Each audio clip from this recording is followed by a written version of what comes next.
Baltimore Orioles. And worst news, reliever Jason Adam ruptured his quad and is officially out for the season. They'll be back tonight at 6:40.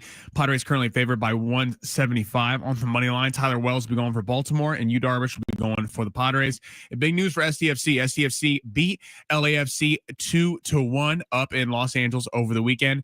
They're currently number one in the Western Conference. Homeowners, have you been waiting to renovate or pay down debt? Mortgage rates have been dropping, so it may be time to tap in your home's equity. Get started at rocketmortgage.com. Call 800-863-4332 for cost information and conditions. Rocket Mortgage LLC, licensed in all 50 states. NMLS Consumer Access Org number 3030.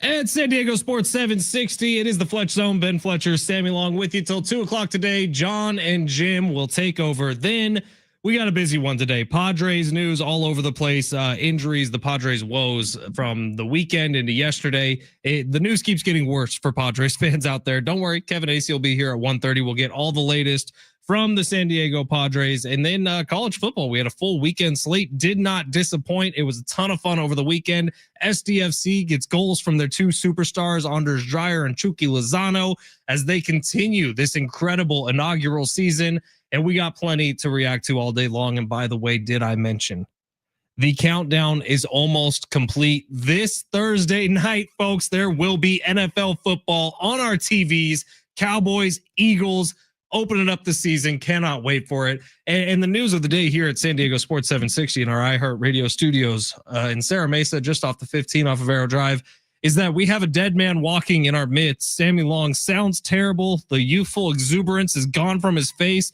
His hair doesn't even have the same volume it usually does. What's wrong with you, Sammy? Did Patrick Mahomes get sick or something? I have been on the injured reserve list all weekend. I have a nasty head cold. So if you hear it in my voice, I've been activated today off the IR to be here. Like Sammy's a part of the Padres, man. Everyone dropping like flies. Yeah, you don't sound great. Are you okay? I appreciate that. Have you been sleeping the last 2 or 3 days? I have been. So I've been watching football and sleeping. We're 2 minutes into the show, so the voice is holding up, but we'll see 30 minutes in. So we need to get you some like throat coat tea or something. I got a bunch of mints back here that I've been chugging. So we'll see. All right, we'll save up for long shots, man. We got a big one coming up at 12:45 today. But let's start with the San Diego Padres, who Sammy said in his update, and that's kind of the tip of the iceberg, really. Jason Adam gets hurt yesterday in the game, kind of falling off the mound, weird, going after a little ground ball blooper. It really looked like he planted his foot, and then as he was turning, something just popped. And that's exactly what he said. The cameras picked it up on Padres.tv or whatever it is that we actually watch. But the cameras picked it up, and you could see him mouthing the words, "I felt it pop." And every sports fan knows if you hear a pop, there's probably a big problem. And that's exactly what it is for the Padres, as he ruptures his tendon in his quad. Now, anytime there's a medical injury or something in the sports world, I go to a guy named Rich Ornberger, who's dealt with plenty of injuries throughout his sports career. And he said, yeah, that one's hard to do. And it's a problem because at times, if that tendon pops, the muscle surrounding your quad can actually fold up on itself, which is like, he's described it as like a window curtain, which is just terrible to think about. But even worse is like the Padres 5 horsemen or whatever we've been calling that bullpen that the Padres have. Jason Adam was one of them. And so now the best part of your team got a little bit weaker as of today for the San Diego Padres. And that makes things a lot trickier. Like you look forward to a postseason series when starting pitching generally doesn't go as deep into games unless the guy's really on his mojo and you're getting to the bullpen a little bit earlier. It would have been great to have Jason Adam in. And if we want to get conspiratorial and talk about the curse, we can, because it wasn't an arm injury with Jason Adam, which is what we were all worried about with him being overused. No, it was a freakish leg injury during one of the best seasons of his career. Your heart breaks for him. And Jake Cronenworth was quoted talking about Jason Adam, talking about how he's one of the biggest positive influences in that clubhouse. It sucks that you're not going to have Jason Adam, the reliever, on your team, and that's first and foremost. But it sounds like Jason Adam, the person, is a pretty huge part of this team too, and keeping vibes high in the locker room. And this sucks, Ben. This hurts the Padres in a big way, who are stumbling right now. You think about the Mariners series losing 2 out of 3, that Twins series kind of inexplicably losing 2 out of 3 to the Twins, who have not had a great year. And then the way they start yesterday against the Orioles, tie ball game, your guy goes down, boom, give up the lead right away. It's a rough look for the San Diego Padres right now, who have been dealing with the Jackson Merrill injury, right? He finally gets activated yesterday, and all he does is pinch run when there was a perfect pinch hit situation for him. Fernando Tatis Jr. is a late scratch to the game yesterday. He's dealing with some hamstring tightness. Who knows how serious that is? We'll get an update from Kevin Acee at 1:30. And then the Xander Bogaerts injury. Who knows when he's going to be back? And now you add Jason Adam onto this, which the one part of your team that you felt really, really strong about as you head into postseason action is the bullpen. And yesterday, the bullpen got weaker. This sucks, man. There is no sugarcoating what it's like today as a San Diego Padre fan. Yeah, this is a definitely a brutal loss. I mean, we'll get to how they've been playing recently or in a second. But Jason Adam is a massive blow because, as you were mentioning, it was, the Four Horsemen was all year, and then you add Mason Miller, and then you're able to have this really five set in the bullpen, five guys that could really come in and ball. And the tricky thing is not to add insult to injury, but Jason Adam was one of the most crucial parts about that. Because we know Mason Miller throws gas, and that it's sexy when they come in, they throw 103, and that's the big highlight on SportsCenter. Robert Suarez is fantastic. Jeremiah Estrada is fantastic against everyone besides the Dodgers. But Adam was the guy that really kind of threw a wrench in a lot of teams' plans, because eventually you can catch up to a fastball. Eventually, like if you see enough guys who are throwing that hard, you're going to catch it up. Jason Adam was such a wrench in the in the plan, and that in the seventh inning you have a guy who's throwing changeups and throwing 85 miles an hour, and then 90, and then 78, and really kind of all over the strike zone. With he's such a talented pitcher. It's a massive blow. It really just puts more pressure on the starting pitching, because the starting pitching, they're going 3 to 4 innings, and you're carrying it the rest of the way. In the playoffs, again, maybe you have more days of rest. Maybe that works for a series, but it is not working. And the starting pitching has gotten worse since the deadline. It's almost like they're like allowing to not be as good because they know how good the bullpen is. And then it's on another note on how they've been playing besides the Jason Adam injury, which sucks. I mean, it's disappointing. The Dodgers have not been playing good baseball. They lost Friday and Saturday. Tanner Scott gave up a 3-run shot on Sunday, and the Dodgers were able to pull it out with a Will Smith walk-off home run. The Padres cannot take advantage of this team. And it's like every time they get there, they get to, last Saturday where they're above the division and they won Friday and Saturday against the Dodgers. It feels like they just take a nosedive. Anytime they have pressure, they don't feel like they live up to it. And it's extremely frustrating watching this team falter against a Twins team and an Orioles team that frankly has no business beating them. All right, we'll get back to the Padres in about 5 minutes. We're going to get to the big three right now. But another interesting thing with the Padres, we all just kind of assumed they're a lock for the postseason, right? They've had a 99% chance on Fangraphs for the last few weeks. Well, that number has dipped, and there's a reason why. We'll tell you why coming up in about 5 minutes when we take a look at the standings. But the things get kind of precarious for the Padres here moving forward. Sammy, let's get to long shots here. It is hour number 1. We go through the top stories in the world of sports. Sammy Long takes us through, and we'll see how that voice holds up. But Sammy, go ahead, smash it. Your lunch break is here. Ready to go back to the office and knock the socks off your friends? Coworkers? It's time for the top stories of the day. The Big Three. Follow us on X at Fletch and Sammy. You can watch the show there, interact with the show there on YouTube at San Diego Sports 760. Give us a subscription there. That one stays live from 12 to 6. John and Jim take it over right after we get off the air. And also, come on, Padres. This is opening week of NFL action. You have to just start us off with bad news.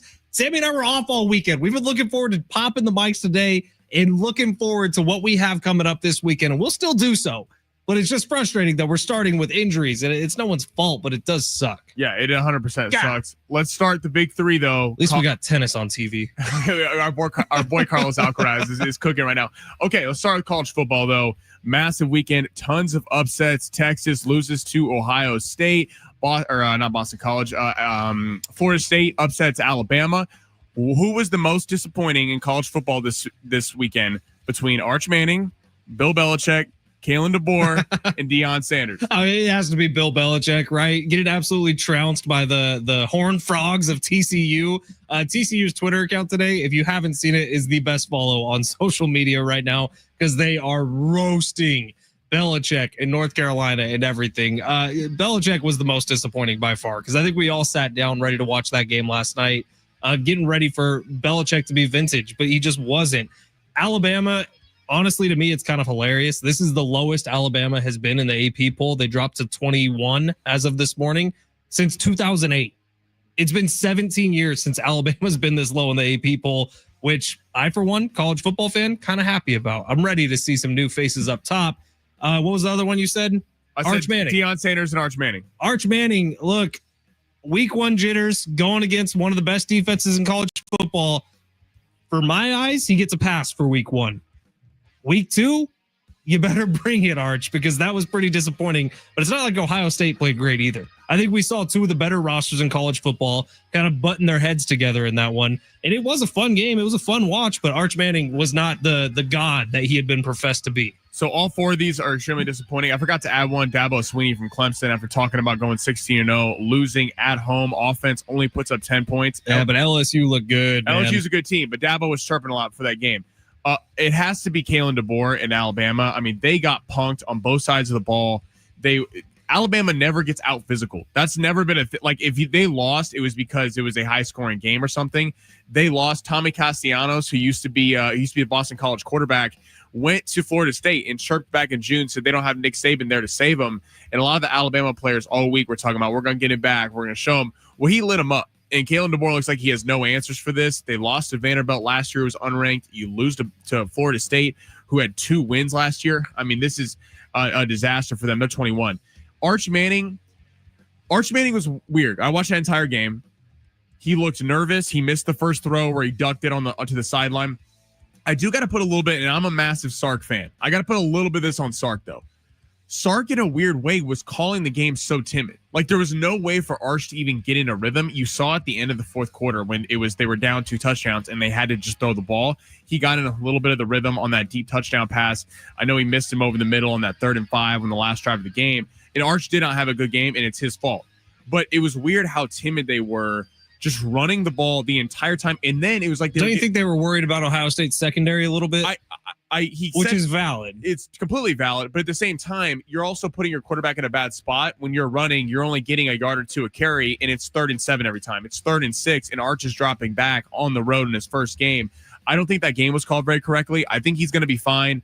Obviously, tough spot on the road to even be there playing against the defending champs. But yeah, I mean, we got too high on Arch heading into the game, and now everyone's out on him, talking about how he sucks. And everyone's going to be way too low on him this week. Right, and they're playing like Sam Houston and some BS teams for the next 3 weeks. His next test will be Florida in the swamp here in 3 weeks. So man, Florida looked good.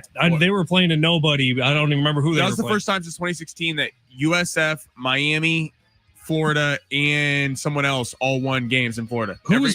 Who was Florida playing? Because they put up some numbers, man. They destroyed like Long Island or something. But Miami looked really good against Notre Dame. Yeah, it was Long Island University. Florida won 55-0. Let's go to the NFL. Packers, newly acquired Micah Parsons to the Green Bay Packers. His agent said on First Take today he wanted to stay with the Cowboys, and kind of talked about how he talked about the meeting that they had with Jerry, where they said that they came to an agreement.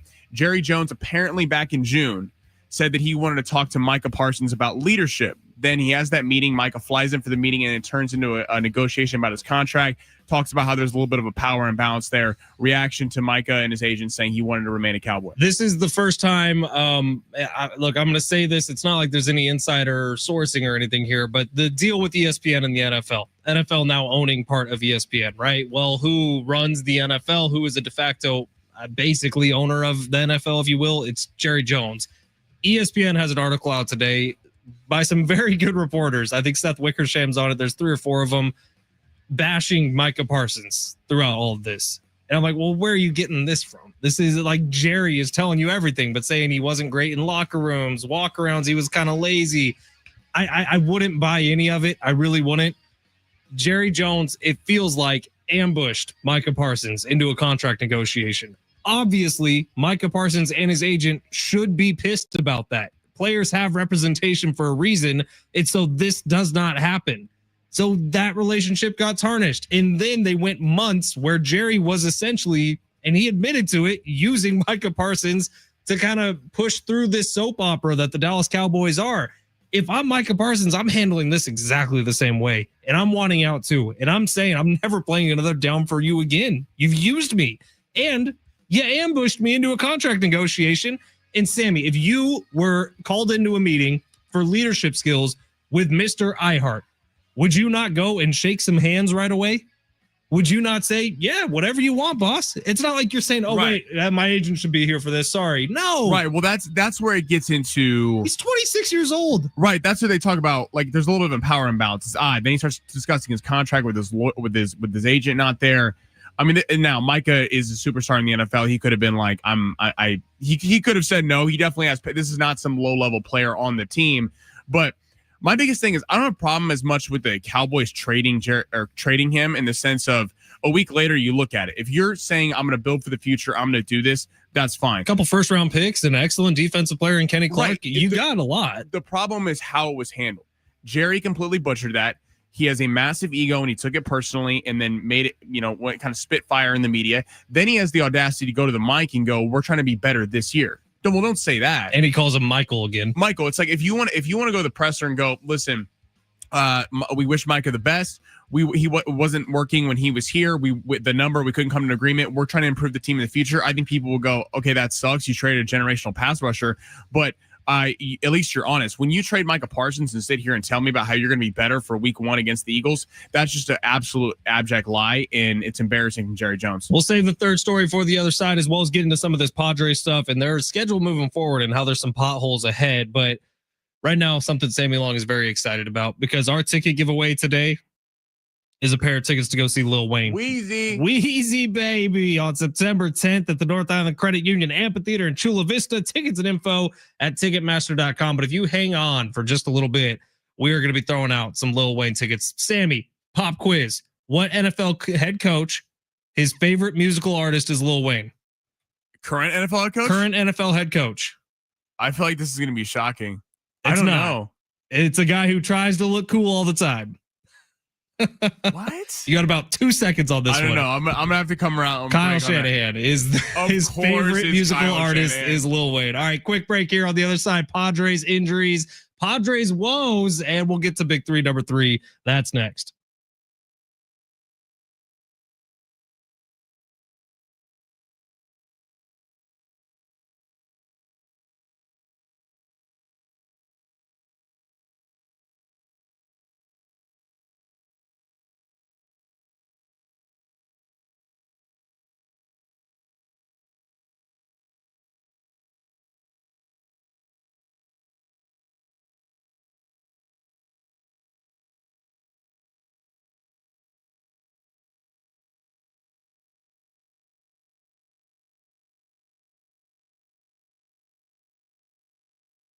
Hey, it's Fletch for Prize Picks. Download the app today.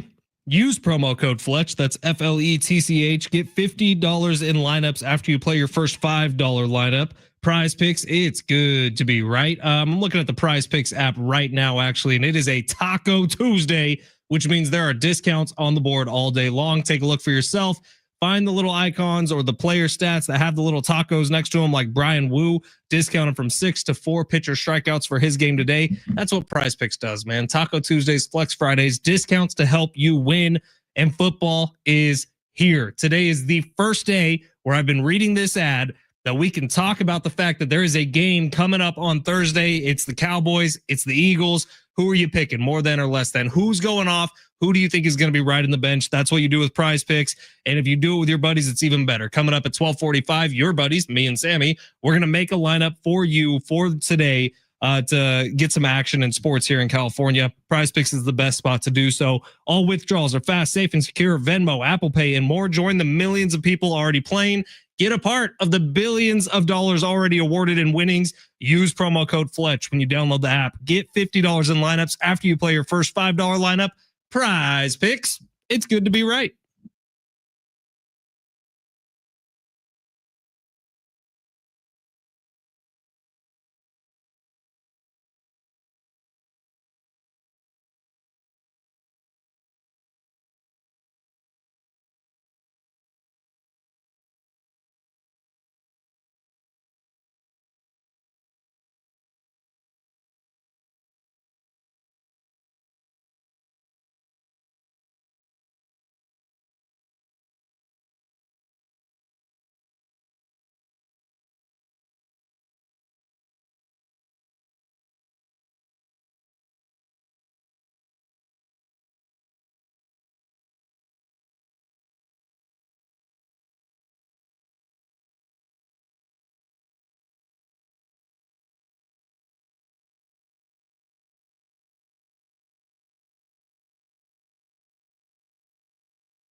San Diego Sports 760 and our iHeartRadio Music Festival is back. Live performances from Ed Sheeran, Mariah Carey, Maroon 5, Sammy Hagar, The Offspring, Tim McGraw, and more September 19th and 20th at the T-Mobile Arena in Las Vegas. 2 nights, 1 stage. Buy tickets now at AXS.com. Get them now before they sell out, which is coming soon. And while the world is listening on iHeartRadio, you could be there. 3 chances every single weekday for you to win your trip for 2 plus $1,000. Next chance to text and win happens at 1:00 right here on San Diego Sports 760. Get all the info at sportssd.com/festival. I've now gone 2 straight weekends in Las Vegas, and I still love that town. It's the greatest town. This week, touch more profitable than last week. Actually, paid for both Vegas trips with some winnings from this week, which is always nice. So I know you were playing some craps, right? Played a little craps. Actually, ended up randomly at a craps table with Jesse Lozano, who I didn't even know was in Las Vegas. Get out of here. Just ran into him out of nowhere. That's insane, dude. Yeah, was he good at craps? How was he good roller or no? He's a very energetic craps player. That makes sense. You know what I mean? Like it's very hyped, but he does all the little side bets that you and I don't really do. Oh yeah, those are the sucker bets. You got to be careful unless you hit them. Well, he hit one of them, and all of a sudden there were just tons of chips going his way, and I was like, "Where the hell did that come from?" Oh yeah. It was one of the little side bets that was going on. But very fun time out in Vegas. Saw Wizard of Oz at the Sphere, which was really, really cool. I don't know what exactly I was expecting it to be, but it was more than that. There's a post up at Fletch Sports. You can check it out there. But Sammy, what was the final story in the big 3? Oh, I was going to get to what was your most exciting matchup for the NFL this week? Oh God, Bills Ravens has to be that one for me personally. Niners Seahawks, can't wait for it. Chiefs Chargers, I actually think is a lot of fun on Friday night. That'll be a great game. I'm going to go Packers Lions. I'm excited if Micah not even just the Micah thing, but that whole division has been just kind of even before the Micah Parsons trade. You can make a case for any single team in that division to win it. I really feel like you could make a real case for it. And now you had Micah Parsons, that team. Now the Packers' expectations are through the roof. I think maybe getting a little overblown.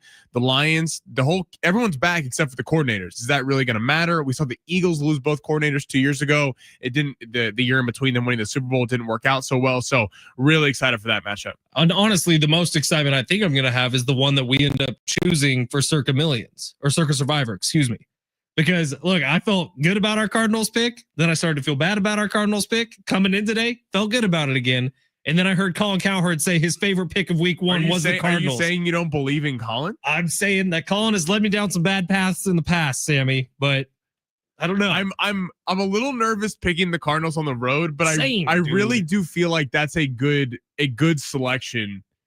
When are we going to pick the Cardinals again? That would have been my question. And we're probably not. I think another thing too is Miami one of the first month. It's hot in Miami. Home game for Miami. We see a lot of teams go down there and lose. I think that could be interesting as well. Who are they playing? They're playing Indianapolis, but they're in Indy. Daniel Jones will always win for us, meaning the other way around. If we pick Indianapolis, we pick Miami. I feel very confident picking against Daniel Jones. I don't see. I'm nervous about it. I've never had this much money tied up in something like this, Sammy. It's making me claustrophobic. I feel like my chest is caving in at all times thinking about this freaking game 1. Just pick one winner. That's all we have to do. I called. If you sign up for Circa Survivor or Circa Million, we've been talking about it, for months now. I called Ben freaking out on Saturday night because I thought the deadline for picks was the Saturday before, and it was like 3:48. And I called Ben. I was like, he needs to answer right now. I was just going to submit a pick.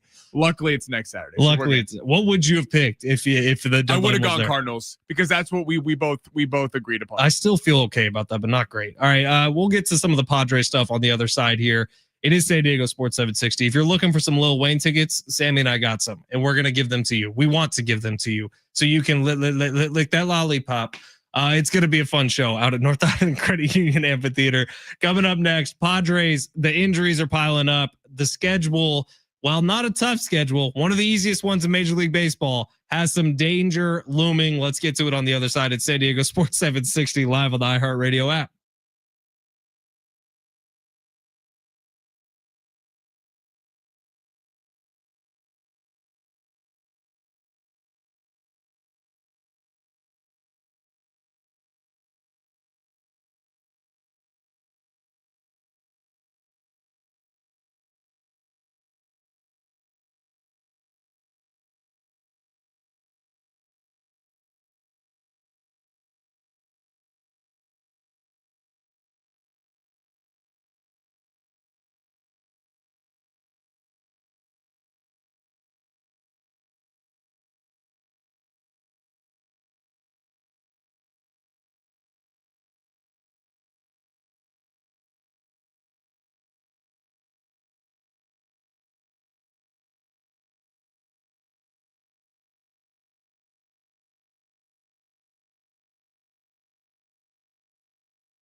This report is sponsored by Rocket Mortgage. Padres back today after losing to Baltimore 4-3 last night. They'll be back same time, 6:40 tonight. And the Padres are currently favored by 175 on the money line. Tyler Wells be pitching for the Baltimore Orioles, while Yu Darvish will be going for the Padres. Jason Adam, bad news on him. He ruptured his quadricep and will be out for the rest of the season. Homeowners, have you been wanting to renovate or pay down debt? Mortgage rates have been dropping, so it may be time to tap into your home's equity. Get started at rocketmortgage.com. Call 800-863-4332 for cost information and conditions. Rocket Mortgage, LLC, licensed in all 50 states. NMLS, Consumer Access Org, number 3030. San Diego Sports 760, Ben Fletcher, Sammy Long taking it 2:00. John and Jim will take over then. This is the Fletch Zone. Just want to make sure we are crystal clear on this. Sammy, you said the ruptured quadriceps. It's the quad tendon, which actually connects the quad to the kneecap. And that's the thing that popped on Jason Adam yesterday as he was coming off the mound against the Orioles. Rough situation. You could see it on his face immediately. You could see it on the face of the guys surrounding him. As he said, I felt it pop, which are words you never want to hear in the sports world. Our buddy Dave chiming in on YouTube saying, watching y'all from Colorado, heading to Las Vegas tomorrow. Dave. First of all, what up, Dave? Second of all, if you're heading to Vegas and you swing by Circa, find someone in a suit and tell him your favorite radio show in the whole wide world is Fletch and Sammy on San Diego Sports 760, and we're the only reason that you're out there. And then go put $1,000 down for Circa Survivor and play alongside us. You have an hour and a half to sign up. Is it done today? Or maybe September 6th. I think it's done today. September 2nd at 2 p.m. So Dave, you better get your ass to Vegas. Get in that car, get out there, pop on a private jet. Yes, and let's sign up for this thing. Come on now. But yeah, if you do go to Circa, if any of you go to Circa, tell them your favorite radio show in the whole wide world is the Fletch Zone with Fletch and Sammy on San Diego Sports 760. And you can even tell them that you like Sammy way more than Fletch. I'm fine with that. All right. But just let them know that we were the ones that sent you. It is San Diego Sports 760. We've been talking about the Padres because, man, it feels like they can't catch a break right now. And the Mariners series was rough to watch from a standpoint of, my God, the Padres are playing bad baseball again, and they're kind of sleepwalking through it. But, oh, hey, they got a soft landing spot. They're going to Minnesota. They're playing against the Twins, who are having a rough year. Not so fast. Twins take 2 out of 3 in that series. And then yesterday you're watching, and we get the news before the game, Fernando Tatis Jr. is not playing because he has hamstring tightness. And then during the game, Jason Adam goes down. And this is all after last Friday when we get the news that Xander Bogaerts, who was playing good baseball, like Xander Bogaerts, who we've complained about a lot for good reason, had like his best 3 months as a San Diego Padre, and then gets hurt. And who knows if he's going to be back by the end of the year. Just kind of speed bump after speed bump after speed bump in the worst part of the season to have some speed bumps. Padres do feel a little bit cursed right now. Good news is they can make it all go away. And the easiest way to make it all go away, to guarantee yourself a spot in the postseason, happens a week from yesterday when they play against the Cincinnati Reds. Because that's the team who can chase them down right now. And I think the Padres have like a 6-game lead on them right now. Yes, and the Reds would essentially need a sweep. The Reds would need a sweep, and then they would need some more stuff to go their way, like the Padres losing. But right now, the Padres are losing more than they're winning. So if you can take care of business next week, starting on Monday against the Reds, Padres are in the free and clear, and then it's all about just trying to get healthy for the postseason. Because if you think about it, even if they get in as a 6 seed, which is a real possibility as of right now, you want that to be the healthiest 6 seed you've ever seen. And right now the Padres are not healthy, and they don't stand a chance, even if they're a 2 seed in the postseason, which they would never get to at this point. And were this injured, they're out round 1, no matter what. So the next few weeks are just about trying to get as healthy as you can possibly get. Well, I think totally. They need to be health needs to be the number one concern. You know, if they're the 6th seed, but they're healthy, you take that over them winning the division and being completely, shredded with injuries. They're not going far if that's the case. I think what's frustrating, though, we take the Jason Adam injury aside because that's obviously such a bummer, and you feel bad for the guy, for the team, it sucks. Isn't it crazy that it's his quad tendon and not his arm? Right, because I mean, there was a major concern that he was being overpitched. He was the one guy that this doesn't have anything to do with that because it was obviously, his leg, but definitely was a massive bummer and a blow to, not that the bullpen's bad now. The bullpen still is one of the best in baseball, but now you look at a bullpen where you can't just pitch 4 innings. Like you can't, because we all know, let's say you're playing the Dodgers. We know Jeremiah Estrada has really struggled against them. David Morgan looks like the guy that's going to be stepping into that role. And to be fair, David Morgan, he's looked good in some opportunities. Now, he hasn't been in a ton of high leverage spots because of how good the bullpen has been. But I do think David Morgan is probably a little undervalued, just not the name value of some of these other guys. But I think what's just frustrating with the Padres is, again, the Dodgers lose 2 or 3 of the Diamondbacks over the weekend. And they're sitting here on Tuesday with a 2.5 game lead in the division, really 3.5 because they have a tiebreaker. I mean, like, how is that possible? Like, they're not even playing good baseball. They're there for the taking. And yet it feels like the Padres it's like the World Series happened when they beat the Dodgers 2 or 3 games. It literally feels like with this team, they play the Dodgers. And if they win the series, it's like, I mean, we're chilling for a month. And it's like, whoa, you still were. After that series, you were losing the division because they had a tiebreaker over you. And it feels like they just had this thing wrapped up in their minds. And then it's like, no, there's still a month left of baseball. In this whole easy schedule thing, yes, that's great. But they pointed out on the broadcast the other night, like, also sometimes these teams that are bad at the end of the year, they're all competing for roster spots. And you play, like the Rockies they're not a good team. The Padres should roll them. But we saw they took 2 of 4 from the Dodgers. So there's been plenty of really good Padres teams who have gone into Coors Field and gotten their asses beat. Totally. And it's a tinderbox, and the Rockies they're terrible, but they have a history of beating the Padres. But it's like the Twins aren't a good team. They sold everyone. Yeah. The Baltimore is the biggest disappointment in Major League Baseball. They were supposed to be a really good team. They've been awful all year, and they're 3-4 in their last 4 games. So it's tough to get a read on this team. I wonder what the vibe is tonight after dealing with the Jason Adam injury, just from they're obviously personally friends with Adam, and that's a tough blow for the year. But yeah, I mean, Bogarts, you're on your hands and knees praying this guy comes back, because you need something in the middle of that lineup. Imagine those words coming out of your mouth on March 27th or whenever the season began. Seriously. It's crazy, but Bogarts has been consistent over the last couple of months. We'll get the full update on the health with Kevin Acee coming up at 1:30. But the Fernando Tatis Jr. thing, how can that not be troubling for everybody? It is for me. Like, is that just he had a minor little thing, so we're giving him an extra day off?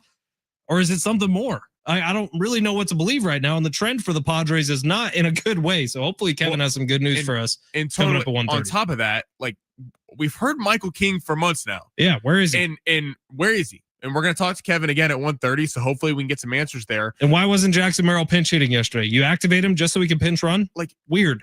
You don't pay Jackson Merrill the money you're paying him to pinch run. Like, I'm sorry. Especially when you have situations in the game that call for a pinch hitter. Completely. And I think what we've seen is let's not forget, right after all those moves, remember the top 4 weren't playing well. It was really why the Padres were winning was the bullpen's lights out and Laureano.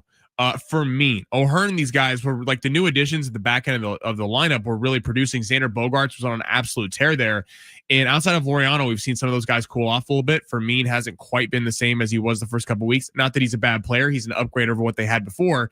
But at some point, the top 4 of these guys have to show up. And there's an APB out on Manny Machado. I'm sorry. Real. At some point, like, you're getting paid to be the guy that you are. And Manny Machado, part of the reason why San Diego loves him is that he is the guy that chirps back at the Dodgers and goes, "We're not the little brothers." Well, actually go play like it, because in that series in LA, he went 1 for 12. Like, he has not been one of the reasons why they have had success against the Dodgers when they have.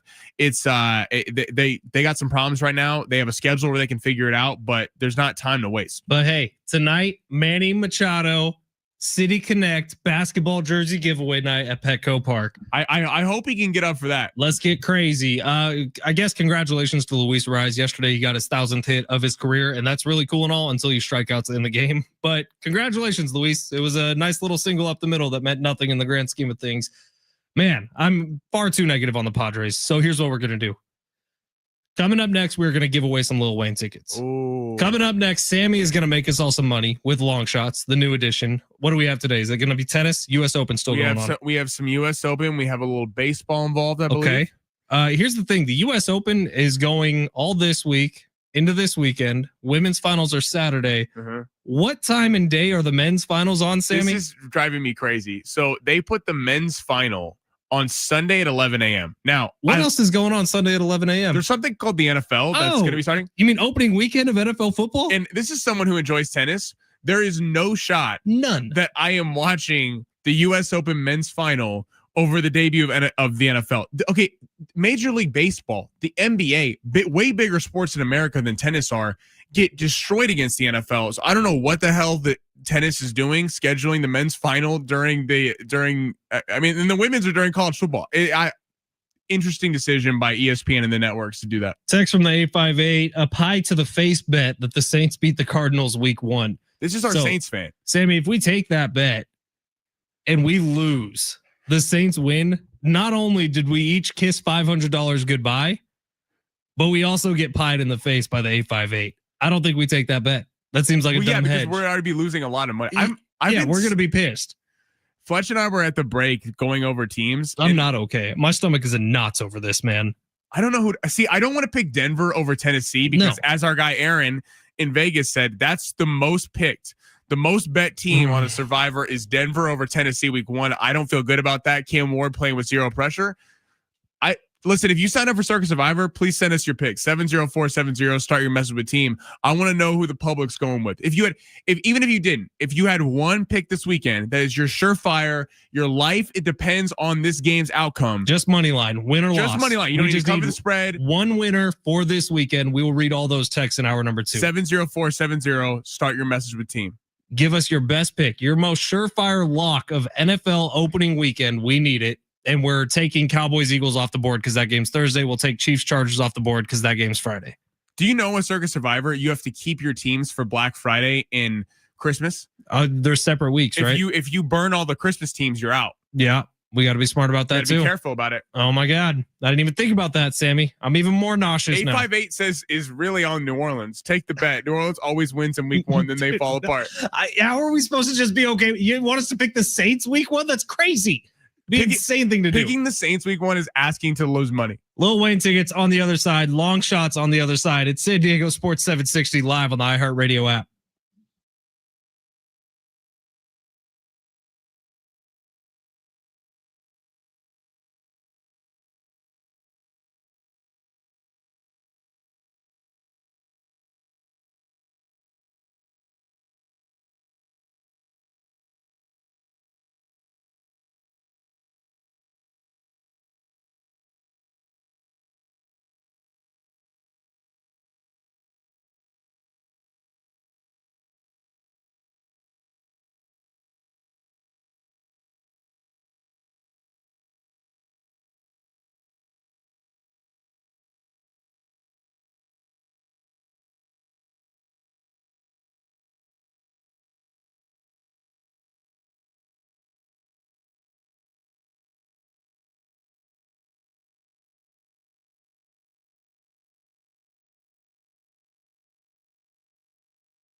We got picks flooding in on YouTube and the text line. Our buddy Whiskey Bent 12 on YouTube saying the pick has to be Denver over Tennessee in week 1.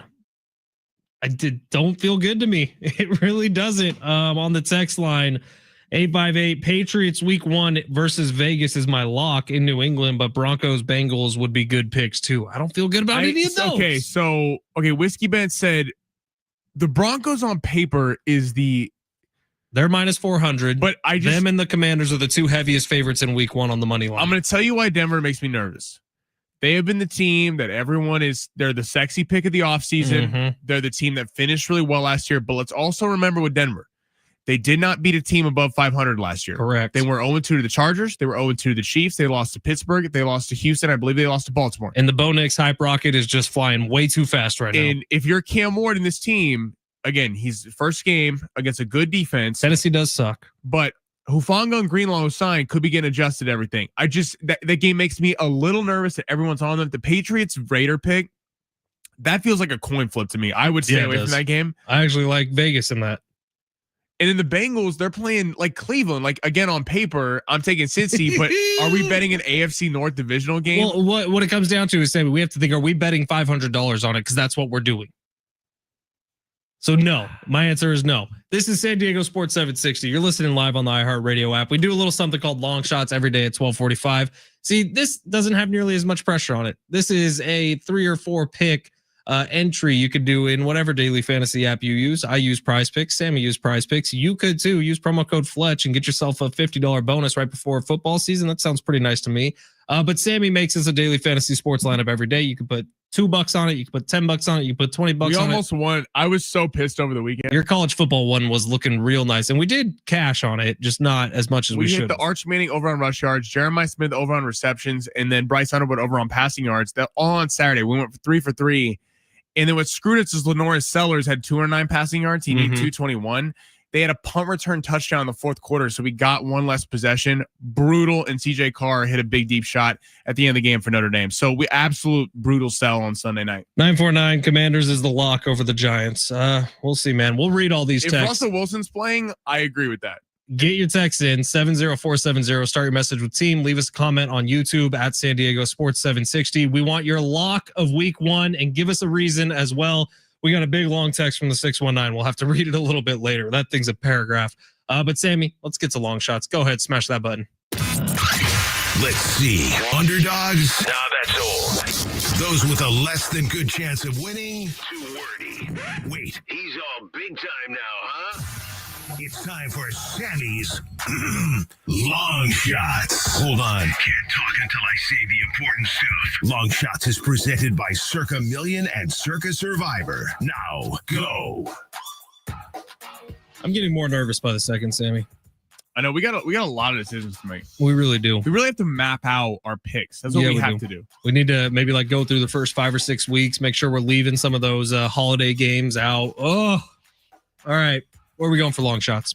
All right, I'm gonna give you a choice. How many entries do you want today? Let's go 4. 4? Okay, I'm gonna take one out. All right, we're gonna start with the Padres. I'm gonna go Yu Darvish more than 5.5 pitching strikeouts. I'm gonna tell you why. I don't even like that. I like nothing anymore.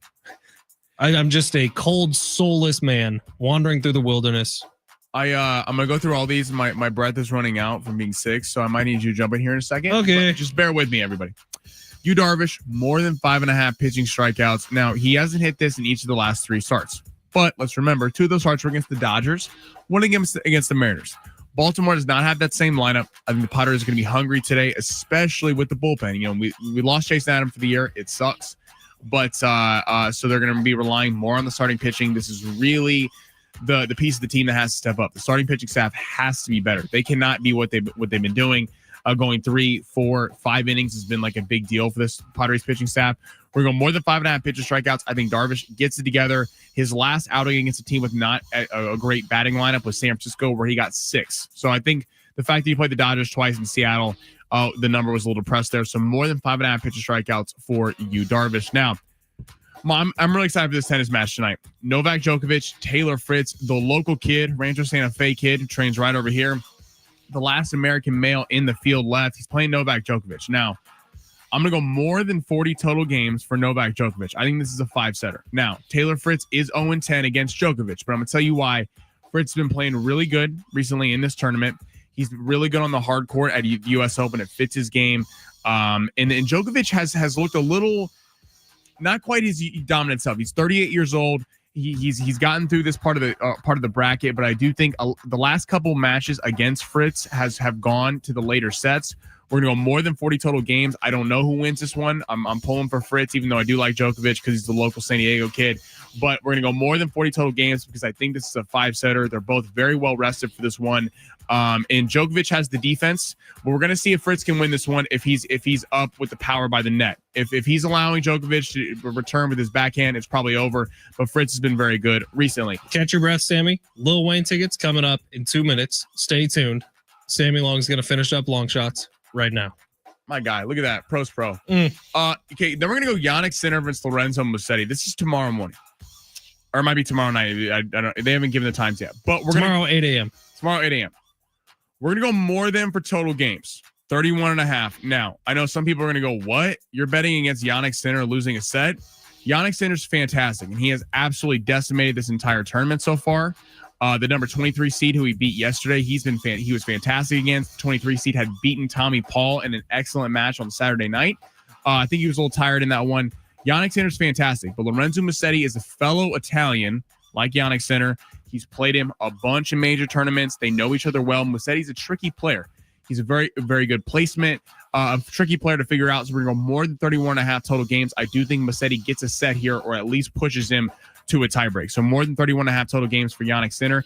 In my last pick, Naomi Osaka, less than 22 games tomorrow morning. She's playing Karolina Muchova. Muchova's a nice player on the court, but she beat Coco Gauff pretty easily the other day. Naomi Osaka beat her in 2 sets. Coco Gauff did not have it. Going to be very well rested for this one. Osaka looks like she's turned back to her old self from about 3 to 4 years ago. She has won 4 major championships in her entire career, so she's not scared of the big moment. I think Naomi Osaka takes care of business quickly, less than 22 total games. So to recap, Novak Djokovic and Taylor Fritz, more than 40 total games in their match tonight.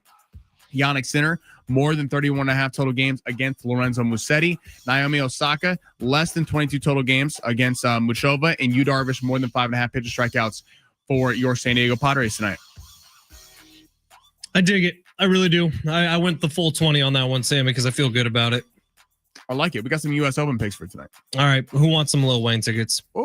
I think everybody does. September 10th, he's going to be at the North Island Credit Union Amphitheater in Chula Vista. Ticketmaster.com is where you go to buy tickets, but you know where you come to win tickets? Right here on San Diego Sports 760. We're going to go to caller number 10. Sammy, there's going to be tons of love for Lil Wayne tickets. 877-767-4760. Right now is the time to call. Caller number 10. You're going to see Wheezy out at the North Island Credit Union Amphitheater. Call now. San Diego Sports 760 live on the iHeartRadio app. Kevin Acee and more coming up in hour number 2. Thanks for being here.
This sport is sponsored by eBay. Padres back tonight after losing 4-3 yesterday. The Baltimore Orioles. The game will be at 6:40. Padres currently favored by 175 on the money line. The Orioles are going with Tyler Wells as starter tonight, and Yu Darvish will be going for the Padres. Jason Adam, unfortunately, is out for the season, and the NFL is back Thursday night. Cowboys, Eagles. The line has moved after the Micah Parsons trade. It was originally Eagles favored by 6.5. It has now been bet up to 8.5. That game will go in at 5:20 on NBC on Thursday. Swapping out your tires. There's nothing like it with eBay. You find the feel you're looking for, from smooth highway rides to grip for rough terrain. Get all the tires you need at prices you'll love. eBay, things people love. Welcome to the Fletch Zone. Well, don't keep us in suspense any longer. Show us what you got. A lot has happened since we last spoke. STFC's hold on the top spot in the West gets tighter. The Padres having some issues. Swing and a miss. He struck him out, and the Orioles win. They take game one of the series. And problems. Down is Jason Adam. Oh, no. Here's what he says to them as he arrives. I felt something pop. Meanwhile, we're just 2 days from The sport of football. Let's go! And the weekend of college football was a little weird. No love for the hoodie. There we go, ball is loose. Picked up by the Frogs, Kevin Deal. Scoop and score. The Tide rolled right out of Tallahassee. Here goes Bama. The final. Florida State 31. Alabama 17. And for the top-ranked Longhorns, Intercepted by Ohio State and stepping out of bounds, Jermaine Matthews with his second career interception. Archie, that wasn't polite. let's cover it all right now from the studios of San Diego Sports 760 in the Fletch Zone. It's hour number 2 here on the Fletch Zone. Ben Fletcher, Sammy Long with you till 2. John and Jim will take over then. Tons to react to still from a hectic weekend of college football. Future NFL season, which is literally 2 days away. Can you think about that for just a second, Sammy Long? 2 days from right now, we're going to be sitting in these chairs looking forward to a Thursday night football game, the first game of the season. It is literally the greatest time of year. Oh, we're there. If Mike Costa was sitting here with us right now, he would be singing. He'd be singing, "It's the most wonderful time." We're definitely getting into. We're gonna do. Maybe we just play that as the outro on Thursday. I think so. I think that's the right call, Sammy. I did have a question for you, and I've not prepped you on this whatsoever. Now, Sammy Long is sick. He's been dealing with a bit of a head cold. He sounds like hell. He looks like hell. But you know what? He's here. He's at work. That's what's important. Sammy, my question for you: are you okay with the fact that Luka Doncic is playing summer ball? Yes. In the Euro, he had 39 points the other day. He looks fantastic. He really does. But I'm just, if I was a diehard Lakers fan like you, I don't think I'd be cool with him risking life and limb to carry his country over to the top level right after he signs this contract with the Lakers. I don't have an issue with it because Rob Pelinka, Jeannie Buss actually went out there to visit him in like Giannis is playing too for his country. They're all playing in to be fair to Luka. If he hadn't gotten in shape and then he's playing this, you're kind of like, okay, like what? He did what the Lakers asked. The Lakers had the meeting with him, Redick, right after the season, Pelinka, they all sat down and were like, remember JJ Redick said, we have to get in championship shape. That was essentially telling Luka Doncic, you need to get in shape. He's got a six-pack. He's ready to go. I like that he's been playing and working on his craft. In all the reports, watching a little bit, the defense has been much better. Now, it is the Eurobasket. He's not playing the same level of competition, but maybe that has something to do with the health of him and just being in better shape, being able to play a little bit better defense, something that he has not been able to do much in his career. All right. Well, hopefully Luka's, all his tendons, ACLs, everything stays intact here while he's playing. Very excited. Couple months from that. This is a little nerve-wracking, I would say, if I'm a Lakers fan. All right, real quick before we get to the big three of hour number 2, and we're going to get back to the Padres with Kevin Acee coming up at 1:30. Hopefully get updates on all the different injuries they've sustained. You start counting, man. You're going to run out of fingers pretty quickly here. But Fernando Tatis Jr. with the hamstring. Jason Adam ruptured his tendon that connects his kneecap to his quad. That sounds as bad as it looked. And he's done for the season. Xander Bogaerts, question marks all around. Jackson Merrill activated yesterday, doesn't come in a pinch hit situation, but does come in as a pinch runner. Still big question marks around that. And who am I missing, Sammy? There's one more biggie. You say Xander? Said Xander. Well, there was news on Joe Musgrove today as well. Yeah. So we're going to get an update on Joe Musgrove with Kevin Acee and about a potential return this year. And then Michael King, of course, as well. All right, we're going to get to the big three in a second. I did want to stop off and talk about Bill Belichick. That was the last college football game of the week. It was last night, standalone game, ESPN. big deal, right? Bill Belichick, the hoodie, coming out to coach his first collegiate football game. In the first drive of the game was a touchdown for Bill Belichick's North Carolina team. It looked good. Skip Bayless had a tweet out right away that said something along the lines of, my God, Bill Belichick's North Carolina Tar Heels have a college football national championship offense. Well, the rest of the game went all 100% to TCU, who played really well and looked really good. They got a young quarterback who has been there a couple years now. Stud. But the biggest reaction from that game did not come from anything that was happening on the field. It came from the fact that Jordan Hudson, his girlfriend, fiance, maybe, comes up to him in the middle of the game to talk to him.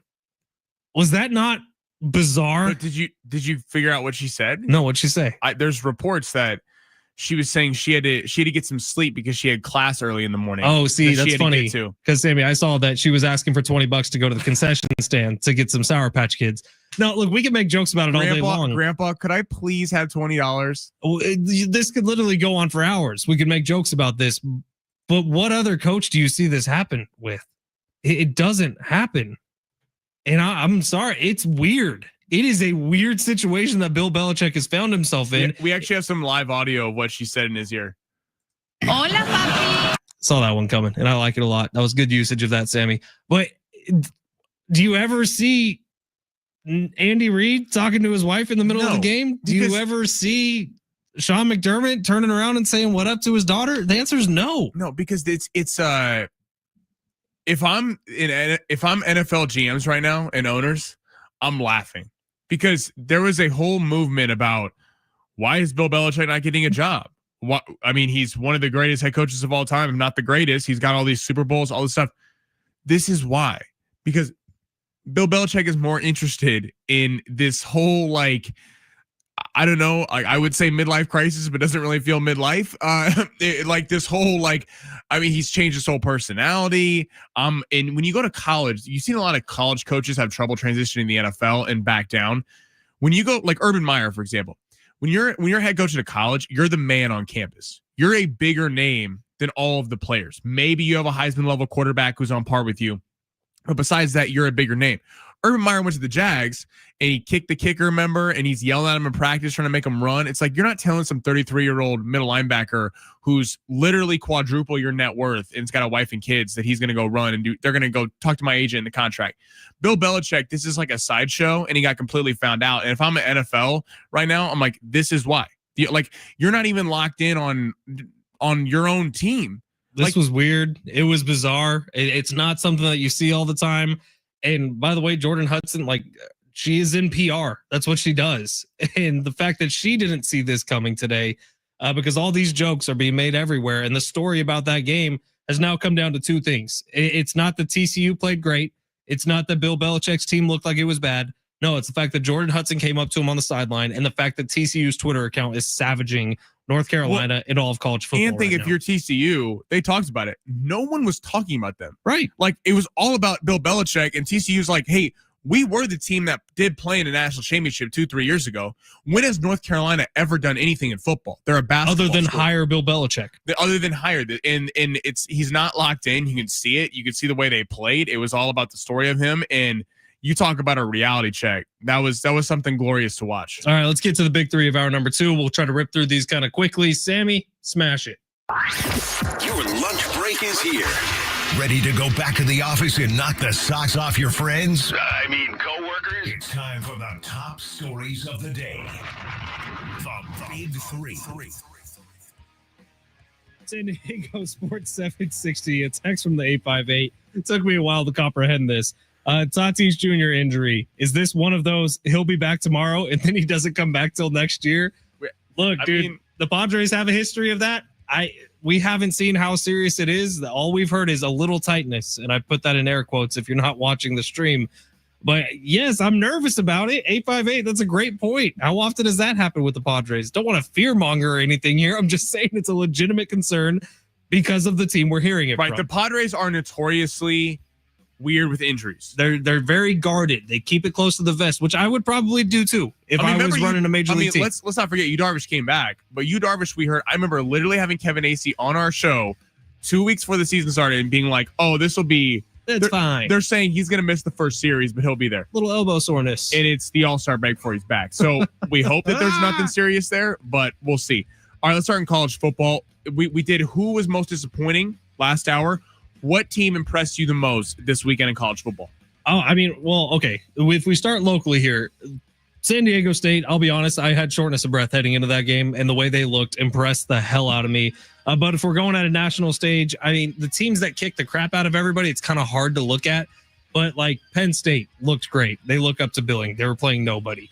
I'll tell you who impressed me out of the Mountain West a whole hell of a lot was New Mexico. Now they got beat by Michigan, but New Mexico was hanging with Michigan, and Michigan has this new sexy quarterback, the $11 million man, Bryce Lovewood. Is that his name? Yeah. And so it's like you're kind of looking, and all of a sudden New Mexico, whoa, they might be a problem. But Penn State was awesome. USC was awesome against a directional nobody school from Southern Missouri. But what'd they hang? 73 points? 73 piece on them. 73 points. That's not bad. So of the games that mattered, LSU was the most impressive, but there were some names around college football that you're like, oh, how about USC? Yes. I'll tell you who was terrible. The other team in LA. I was about to get to that. What the hell is UCLA? San Diego State looked tremendous. I think you're seeing that reflected. Fletch, you pointed this out before the show. In the betting lines, Vegas is actually giving them something. They're only a 1.5 point dog in Washington State. That tells you, I think, that on a neutral site, they're a better team. My Trojans looked fantastic. Very excited to see that. But again, it was against a team in Middle Missouri who just got put up from the FCS. But they did look good. USC used to mess around and hang with those teams, so it was nice to see. Is it weird that you went to San Diego State and you still call them my Trojans? I call them both my guys. I know. I went to San Diego State. I got a degree from there. I have grew up watching USC my entire life. So, I've had a lot of tears with USC. That's all right. I get it. USC has not given me a lot over the years, but we love them both. I'm going to go with that, though. Utah was fantastic. Yeah. And that's a team that makes me sick, okay? I'm going to be honest. That school has given, speaking of being a USC fan, has destroyed my team over the years. But you're talking about UCLA and Utah. Utah has Devin Dampier, new quarterback coming over from New Mexico, who you just mentioned, and was fantastic. Ran all over the yard. Looks like a potential guy that should be on the Heisman list to watch. I know it was against UCLA, who's not all that yet. But then you have UCLA, Nico Imaliava, who causes the big stir coming from Tennessee to UCLA, wanted more money. Do we remember all that? USC and UCLA were both in on him. UCLA pays a ton of money, wins out on him. And that was a disaster class. I mean, they looked horrible in that game. He showed the flashes of why teams were really interested in him, but UCLA was very disappointing. And then, not to go with the cheap one, obviously Ohio State looked good, but I mean, LSU to go into Clemson, a team that was talking about as, oh, we're going to go 16-0. They were the sexy pick to win it all. I picked Clemson last week, which I kind of regret now, but they're not out of it. LSU, Garrett Nussmeier. It was cool to see Brian Kelly get his first real meaningful win out there in LSU, because he really hadn't had one. He hadn't won a season opener since his time at LSU. Okay, let's head to the NFL. Giants unofficially list Jackson Dart as Russell Wilson's backup. So we jumped Jameis Winston.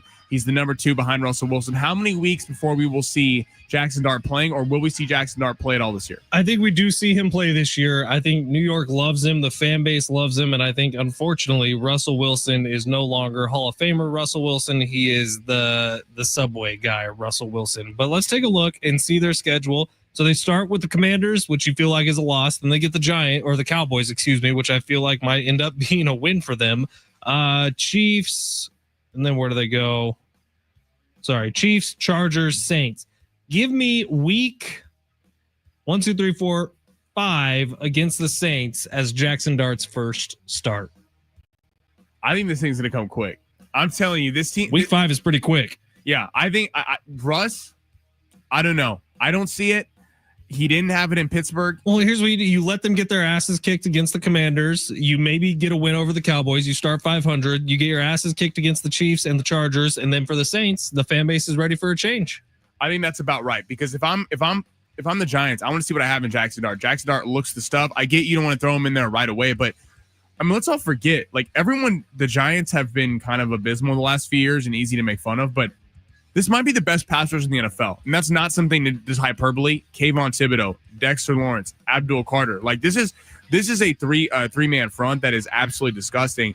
And the defense was quietly better. You have Malik Neighbors, Tyrone Tracy. They got Cam Scatabo out of Arizona State, the running back who really took off last year. Get Jackson Dart in there a little ways in. listen, they're not a Super Bowl team, but this is certainly an exciting team that I think could be a headache for teams, especially in that division late in the year. I think around that time would be fair, simply because it would be nice to see Jackson Dart play. I wonder how fast we see all the other rookie quarterbacks. Cam Ward's obviously starting week 1.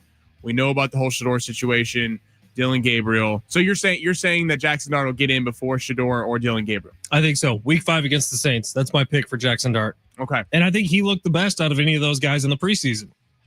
Like, I don't think that's a crazy thing to say. I feel like he's earned that spot. Totally. Should we save it for the other side? Yes, we should. It's 116.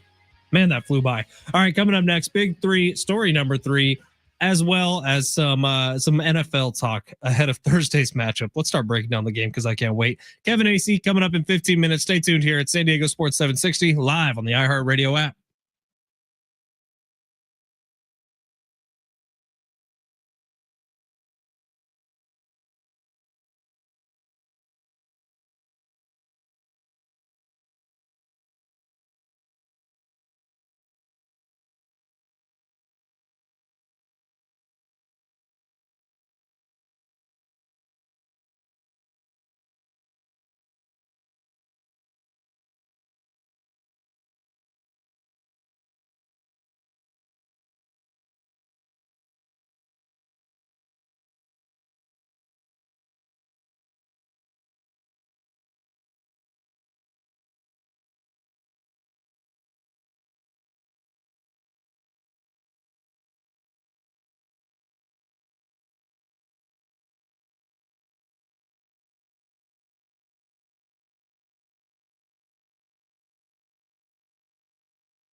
San Diego Sports 760 congratulates all our $5,000 winners in iHeartRadio's Thank a Teacher, powered by Donors Choose. There's still time for you to nominate a public school teacher making a difference, and maybe they will be one of our next winners for $5,000.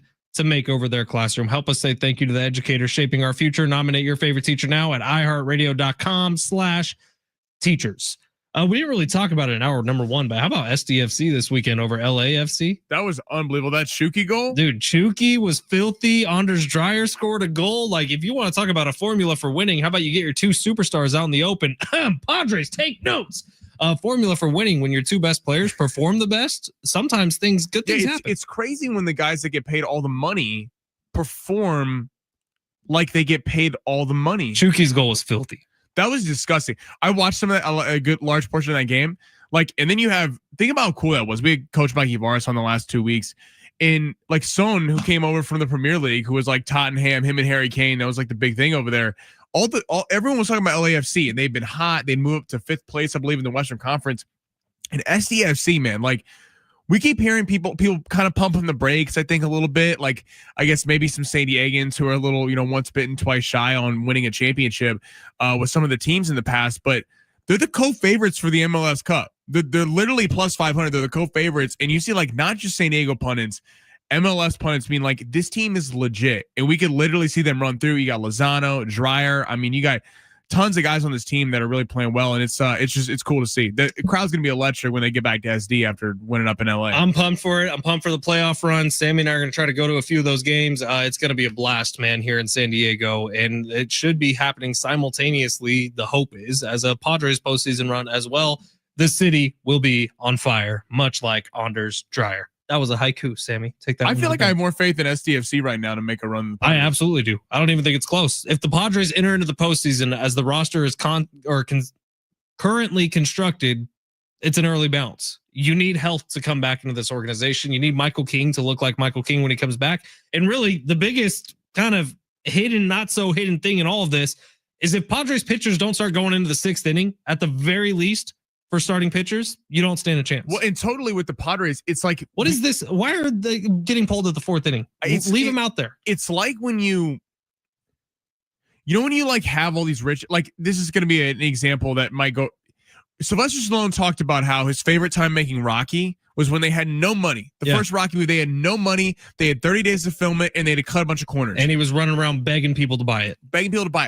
When they made Rocky 4 and Rocky 5 and 6, they had all the money in the world and all the studio budget and all this stuff. And he's like, in a weird way, when you don't have the money, when you don't have that, and you kind of have that killer drive, he's like, you make a better product. It's like when the Padres didn't have this elite bullpen, then it didn't give them the choice to be pulling pitchers in the 4th inning. And it's like the embarrassment of riches and wanting to throw them out there and showcase the bullpen. It's like it's kind of in a weird way counteractively hurt the team. And now because of the Jason Adam injury, you're going to be forced to have these guys go later. The Padres pitchers can do it, but the starting pitching has to be better if they want to make a run deep in the postseason. Yeah, if we want to make a list of who needs to step up the most over the next couple of weeks, I think the top of that list is probably Morejon and Morgan out of the bullpen. Those guys really need to step up to fill the gap that's now left by Jason Adam. But number 1 on the list needs to be starting pitching. Number 2 on the list needs to be Manny Machado and Fernando Tatis Jr. Number 3 on the list is those two guys I just mentioned. Like, if that all happens, great. You feel good about this team again. But right now, I don't know. We'll get into it more with Kevin Acee coming up in just a little bit. Eagles, Cowboys, Thursday night football, first game of the season. We all now think the Cowboys are going to get their asses kicked. With Sammy, do you have any way for the Cowboys to win this game? I don't think they win, but I think the 8.5 is interesting. They still got a great offense. Well, that's okay. Like, that's the thing is, are they a playoff team this year? No. You trade Micah Parsons. We do forget that the Cowboys were one of the best offenses in the league 2 years ago. Dak Prescott was healthy. CeeDee Lamb. You add in George Pickens, which is going to be one of the best receiving duos in the league. Obviously, get rid of Micah Parsons. The defense can be very suspect. Jerry's trying to sell us on the fact that Kenny Clark's going to come in and change the whole run defense. But don't worry. Deron Bland just got signed to a $92 million contract. That is something else. The second Micah leaves, they're signing a contract for a cornerback. So now you have two ridiculously highly paid. What do you think the rest of the team sees when Deron Bland gets a 4-year, $92 million deal and Micah can't get his contract? Look, okay, weirdly personal for me, but my brother is buddies with Deron Bland, so hopefully I'm benefiting from this somehow as well too. I don't think I will, but Deron Bland is an excellent player. He is a very good player. He spent a lot of time last year injured. So if you're looking at this and you watch Micah walk out the door and then you overpay a cornerback, which I don't think it's a stretch to say you're overpaying a cornerback in DeRon Bland, $92 million. That's like what Surtain is making in Denver, who just won Defensive Player of the Year. It's a lot of money to dedicate to a guy also that petty. he has 1 year of experience, really, for a full season. He has 1 year. And again, I like DeRon Bland as well. I think he's a young, talented, up-and-coming safety. But we got enamored. Remember, he had the 5 pick sixes. And it all came within like a month, and it was like this guy's getting a pick 6 every week. It's like sometimes interceptions can be a little misleading because they do kind of come in bunches. He's a good player. They have Trayvon Diggs returning, DeRon Bland's returning. We get to see George Pickens there. Dak Prescott's back. I do think they'll hang around this game. I think the fact that the line has moved up to 8.5, I could see the Cowboys possibly covering that division game, but I don't see them winning in Philly. All right, we got Kevin Acee coming up next. It's San Diego Sports 760 live on the iHeartRadio app. What is with all these injuries? Let's talk to Kevin, get some updates on the other side. You're listening to the live iHeartRadio app.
The sport's sponsored by Lexus Carlsbad. Experience auto enjoyment. STFC beat LAFC up in LA 2-1. Chucky Lozano had a big goal, as well as Anders Dreyer.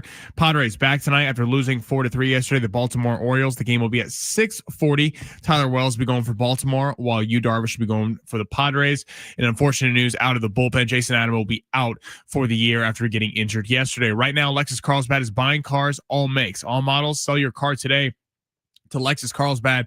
Their professional and courteous staff make it quick and easy. Start online at lexuscarlsbad.com or sell your car in person today at Lexus Carlsbad.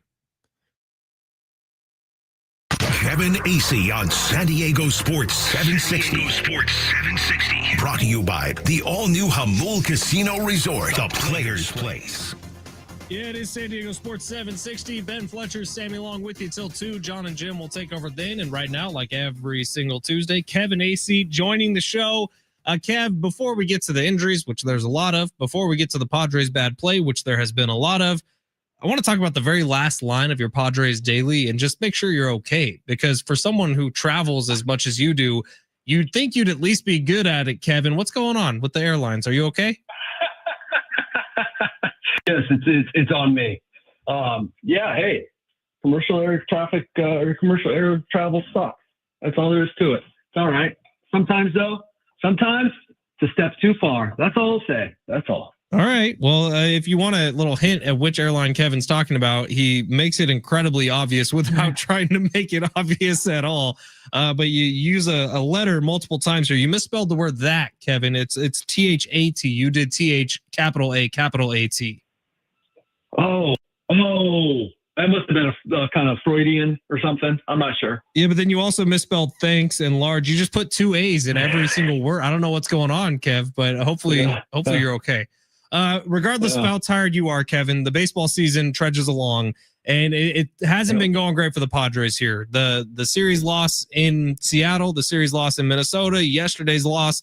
The losses are starting to stack up a little bit, and you look up at the division. Dodgers aren't playing that good right now either. It feels like this has been a window for the Padres to really take advantage of, and they're going in the opposite direction. So before we get to the injuries and all the updates, what have you seen out of this club, and why are they playing so poorly?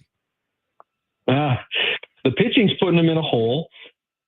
They are playing poorly. I mean, there's little things. Jose Iglesias, like Dylan Cease allowed 2 runs last night. They were earned, but like the first guy got on when it was a routine out, and you don't see Jose Iglesias make that kind of mistake very often, where he didn't charge the ball. And this, look, the Orioles are the personification of that team that's out of it, and you got a bunch of guys playing for next year, and guy hustles down the line, it starts a 2-run inning, and that's been a huge problem for the Padres in terms of like their starting pitching, putting their team in a hole. But like he had help last night by the defense, and there's been other things. There've even been a couple base running things. It's not terrible, but it's not Padres baseball, and Padres baseball is how they are at whatever it is, 76 wins, and are almost certainly going to make the playoffs. But like it is troubling the way they're playing now. But I've also tried to provide context in recent days in the newsletter that, every World Series team has, or virtually every, has a stretch in September, August that makes you go, oh my gosh, this team's going to get swept out of the playoffs. And then, they're the World Series champions. We shouldn't get too caught up in it. But if we're going to start with the starting pitching, that's the big concern right now. With the Jason Adam injury, are we assuming that David Morgan's going to be the guy that's going to have to kind of step into that role, or is it someone else? Yeah, I mean, it has to be David Morgan, but I would say that they'll probably explain it as kind of everybody, right? But and to a certain extent, that'll be true. It'll be kind of situational. But the fact is, they just lost one of their bridge guys, like a guy that gets it to most often Robert Suarez or Mason Miller. And their bridges had to be pretty big here with the starting pitching not going very long. And then the bridge was supposed to be very big in the postseason, and having 5 guys that you could count on, 4th inning, 5th inning, 6th inning, 7th inning. Like, I mean, it was huge. Now, having 4 plus David Morgan, that's good too. I mean, but it's not what it was, where you're like, people around the league, when you went other places and you talked to other coaches and people with other teams, they were like, this team is going to be dangerous. And I'd like, but they're not playing really well. It doesn't matter. What they have in the bullpen for the postseason is huge. Well, now they lost one of their premier guys, and it's a hit. It's a hit. What's the number on Jason Adam? Is it 6 to 9 months? Has it been confirmed yet? Yeah, I mean, it's 6 to 9 months. It's 6 to 12 months. He is talking like they always do, and these guys do. Remember, like they're not going to the 9 to 5 and then going to the physical therapist 3 times a week. These guys, his job for the next 6 to whatever months is going to be to get better. Now he's 34. Could take a little longer. Don't know. Everybody's different, but you know, they heal a little faster than we generally do. So if someone's had this and they go, because I get emails all the time, oh man, this bothered me for 18 months. Yeah, that's, you know, Jason Adam has better insurance than you. Yeah. But you know, it's into next season, I would say for sure. Gotcha. Now, Fernando Tatis Jr., late scratch from the lineup yesterday. What's going on there? Yeah, I'm concerned a little bit. But whatever, I'm concerned. I got a weird feeling about it. Like, could it linger? Could they decide to give him some rest? You know, yeah, that could happen. I'm not going to be surprised at all if we see a move later today. I don't want people to get too alarmed by that. I don't know anything beyond that. That's a possibility, or was a possibility. I don't have a up to the minute update. You know, guy's been playing a lot, and he plays hard, and you know, kind of his hamstring hurt him a little bit. Now, they legit didn't think it was like a thing that was going to keep him out, right? He's in the lineup, right? Like Schultz said he's okay. Tatis said he's okay. Of course, players always say they're okay. And then he's in the lineup, and then he's taken out. So I think that's a good sign, but, you know, stay tuned.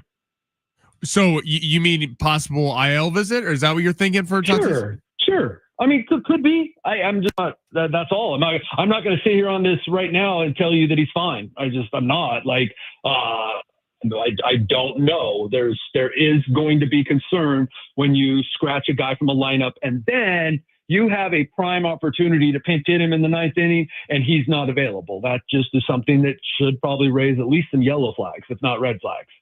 Kevin, in your personal opinion, do you think too much has been made of this easy schedule, like them playing the Twins and then Baltimore, got Colorado coming up, or do you think that that's something that is really going to help them down the stretch? It should. They've shown it all year. Good teams take care of bad teams. They have absolutely. I mean, before going to Minnesota, they had the best record in the league against teams with losing records. So, like, it's not a fluke. They're better than this. Their starting pitching is destroying them. I'm not trying to take everybody else off the hook. I started this by saying Jose Iglesias screwed Dylan Cease last night. But like, their starting pitching has just got to be better. And yeah, Manny's slumping. Manny's missing pitches he should hit. That Manny Machado should hit. You know, they're missing guys. Like, you looked at last night's lineup once Tatis was out, and you're like, that looks a little more familiar than the, you know, super deep lineup that they've been fielding.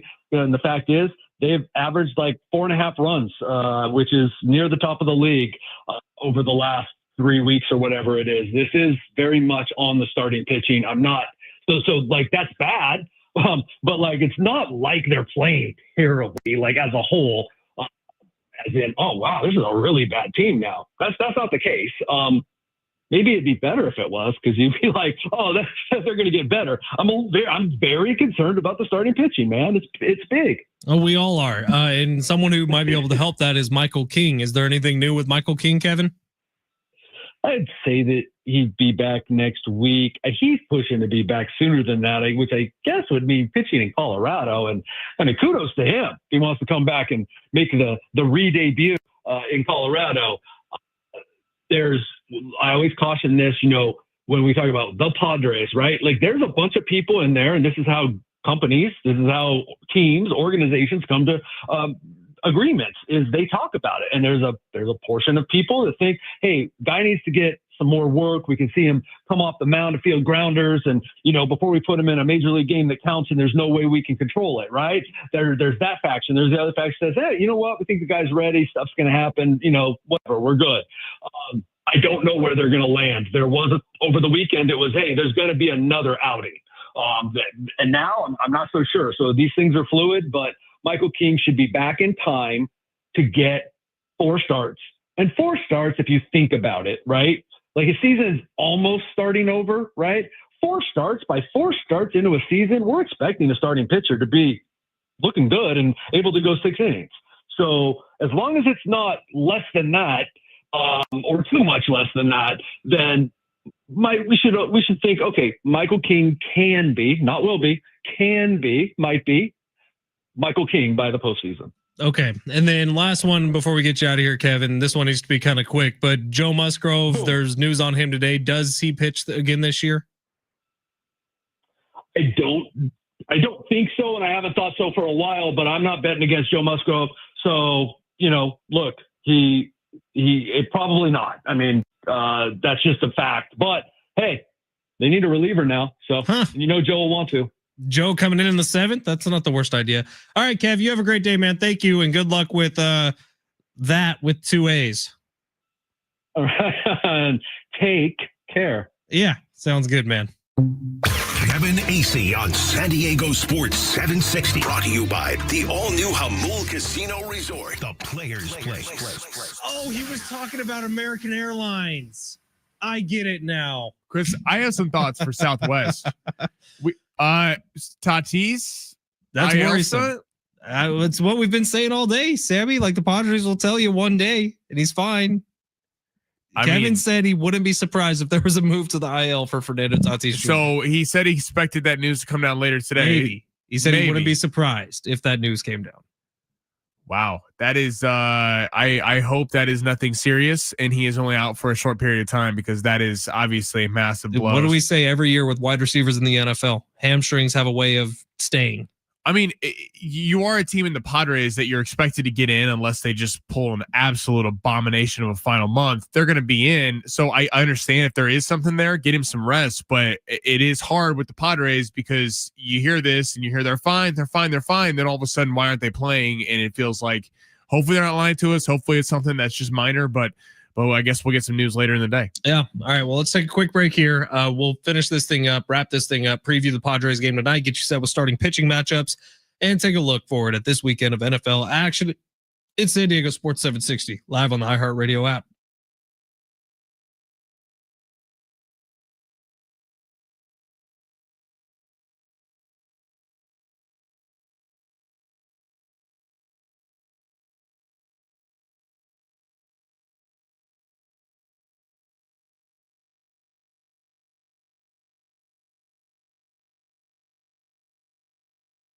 Hey, it's Fletch for Gary Cooper over at Mountain Trust Mortgage and Realty. Give Gary Cooper a call today, 858-376-1299, because Gary, you got an immaculate property that is ready to be taken. I do. This property, and there's no exaggeration, I will never mislead, but yes, this is an immaculate, beautiful 4-bedroom, 3.5 bath, located at 2015 Summit Drive at Escondido, which is a great neighborhood. This property is tucked away at the end of a private driveway. It's beautifully renovated, and I'm not talking about a flip renovation. I'm talking about top quality renovated 4-bedroom, 3.5 bath. It has privacy, convenience all throughout, designer upgrades. Step inside to a bright open floor plan where the kitchen, dining, and living area connect seamlessly, creating a welcome space for entertaining or just hanging out with the family. The chef's kitchen features a wide layout and brand new appliances, Samsung, Family Hub refrigerator, stylish and functional, all that good stuff. Large windows. It's very private. And the other thing too is it has room for an RV if you need to have space to park your RV. It's being listed right now at $1,159,000, and this is something that I'm real sincere when I say you're getting all of that value into this home for that price. So Serena, who I used to work with and is also a close friend of mine, this is a listing of hers, and I'm helping her out. So if anybody is interested in seeing this property, give me a call and I'll provide you with a free private showing. Stylish and functional. That's what I call Gary Cooper, 858-376-1299. That house could be yours today.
Hey, it's Fletch for Prize Picks. Download the app today. Use promo code Fletch, FLETCH. Get $50 in lineups after you play your first $5 lineup. Prize Picks. It's good to be right. And I was just checking out the app. They got a couple of really cool options for opening weekend of football. They got a free to play Thursday edition where you're just picking some guys who are playing on Thursday's game, totally free. And then $1 million jackpot, which is for the first week of the football season, just who's scoring touchdowns. That's what you got to do. And if you win it, if you get all your picks correct, you could be part of $1 million payout. Prize Picks makes it fun, quick, and easy when you're making your daily fantasy sports lineups. It's my favorite daily fantasy sports platform I've ever used. Been with Prize Picks since November of 2023. I will be with Prize Picks till the day I take my last breath. That's how seriously I take this stuff. Prize Picks is my favorite app on my phone. Join the millions of people who are already playing. Get a part of the billions of dollars already awarded in winnings. And when you sign up with Prize Picks, use promo code Fletch, FLETCH. Get $50 in lineups after you play your first $5 lineup on Prize Picks. It's good to be right.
San Diego State football is back Saturday night. They go on the road to take on Washington State. Our pregame coverage will begin at 5 with the kick around 7:15 right here on your home for Aztecs football, San Diego Sports 760. Did you catch any of the Washington State game Saturday night, Sammy? I did not see. I was following the score a little bit, but again, we keep going back to give you credit. You pointed this out before the game. They're 1.5 point favorites, Washington State in Washington State. So Vegas is telling you they like San Diego State on a neutral site. It's going to be a big opportunity for the boys. A couple books actually have San Diego State favored in this one. We'll see what the swing happens before Saturday, but I watched a lot of Washington State their game this weekend. They were completely disjointed for the first 3 quarters. And then their quarterback, who's young, I'm forgetting his name, had a really, really nice fourth quarter. Right, because he replaced John Mateer and went to Oklahoma. Exactly right. And they have a entirely new coaching staff. This is going to be a hell of a matchup for the Aztecs. who, man, how good would it be to stack a couple wins under your belt before you got Cal coming up next week back in San Diego? They look good. I watched a little bit of that game. Cal looks really good. That's the night that Rocky Long and DJ Humphreys are going to be honored at Snapdragon Stadium. So San Diego State, a win this weekend would go a long way to making sure Rocky Long is coming home to a packed house at Snapdragon Stadium. Hell yeah. Hopefully that goes down. All right, Sammy, before we get out of here, what are we forgetting to do? We have a great text from our guy, Brian. That's what it was. I wish we had gotten this earlier because we only got a couple minutes left, but 619 says, good afternoon, gents. I watched a bunch of tennis and baseball this weekend. I was struck by the disparity and how tennis has evolved and used technology to make the game more accurate, with baseballs continue to use caveman logic to say that using technology vice umpires takes the human element out of the game. I watched several baseball games where umpires missed numerous ball strike calls as well as check swing appeals, which ultimately affected the outcome of the game. I am dumbfounded as to why a sport as long as baseball is not transformed in slow walking technology to make the game better. Thanks and love the show, Brian. Thank you, Brian, for the text. Thank you for being here, man. We appreciate you listening every single day. Here's my whole take on this. This is baseball's biggest problem it's facing. They are too slow to change. Say what you will about football, who's been number one forever. Football changes all the time. And when they change something and it doesn't work, they change it back immediately. i.e. pass interference. Thank you. Football is constantly changing and football is staying at number one. They have nowhere to go but down, but they're still constantly making moves to their platform. Baseball, how long did it take us to get a freaking pitch clock? And that's been widely accepted. I think baseball fans are ready for more change.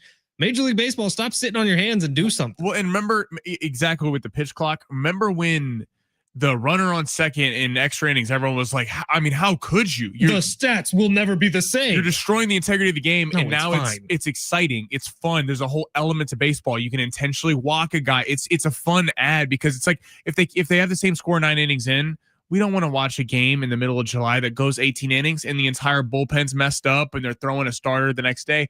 I mean, it's I'm totally with you on this. It is crazy, like watching tennis and soccer with VAR. Why are we not getting a automated strike zone? I mean, I watched, and they already have the technology. It's on our screens every single night. It's there. We watch it. We know when the ump makes a bad call. Like I think in basketball or football where you could call holding on every play, you could call a foul in basketball on every single play. It's really a judgment call of was that enough contact. Baseball is black and white, man. You're out or you're safe. It's a strike or it's a ball. 100%. Why we don't have that? I mean, soccer, they disallow goals because a guy was offside. They have VAR knowing where they're at. Tennis, they know if the ball's in or not because of a chip in the ball. I completely agree with this. And baseball does use caveman logic, and it's a reason why baseball has struggled to keep up with some of the top sports. Give me the golden at bat. Give me hitter challenges. Give me all of the smoke, baseball. We're ready for it. Make a change. All right, that's it for us today. John and Jim are coming up next. Stay tuned for plenty of Padres talk, reaction to the injuries, and probably reaction to what Kevin Acee told us today, where he said he would not be surprised if we get news today that Fernando Tatis Jr. is heading to the IL. Damn. Kevin Acee's words, kind of brutal and sobering moment here. San Diego Sports 760, we out. John and Jim next, live on the iHeartRadio app.